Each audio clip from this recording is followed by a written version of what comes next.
Well, I might have another cool one. A big step for the cruise line industry as we all get ready for vacation season. After more than a year of docked ships and a lot of uncertainty, there are cruise ships. A cruise ship currently sailing the Atlantic with American passengers. Oh, yeah.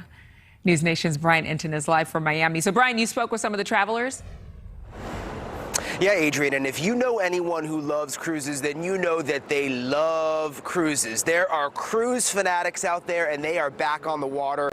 These are not ships like the ones behind me in Port Miami that originate in U.S. ports. It's actually a ship that originated in the Caribbean, but it is still a huge step for the cruise industry.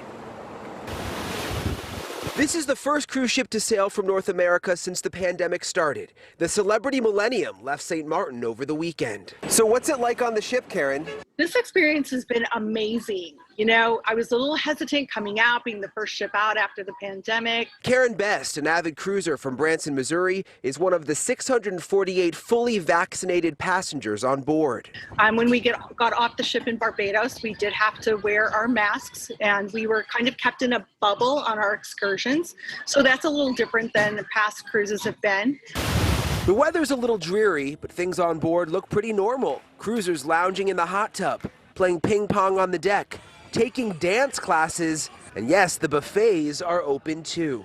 Buffets were handled very well, and all they did was, instead of the passengers utilizing the utensils and serving themselves, the crew wearing gloves were serving the passengers. Stuart Sheeran, known as the cruise guy, says everyone on Celebrity Millennium had to show proof of vaccination. But when Royal Caribbean starts cruising next month, they have announced they will not require passengers to be vaccinated. Ideally, everyone on board would be vaccinated, but in practice, there have to be some exceptions. But the cruise line says anyone not vaccinated will be tested for COVID. Would you feel comfortable going on a cruise where they don't require the vaccine?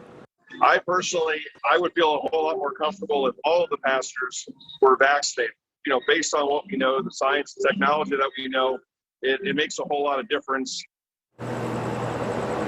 And when you heard the Royal Caribbean CEO mention exceptions to the vaccine, he's talking about kids under 12 years old who are not eligible for the vaccine just quite yet. Another interesting thing we found out today, if you've ever been on a cruise, they do that lifeboat drill right when you get on where all the passengers gather together. That is now done virtually through an app on your cell phone.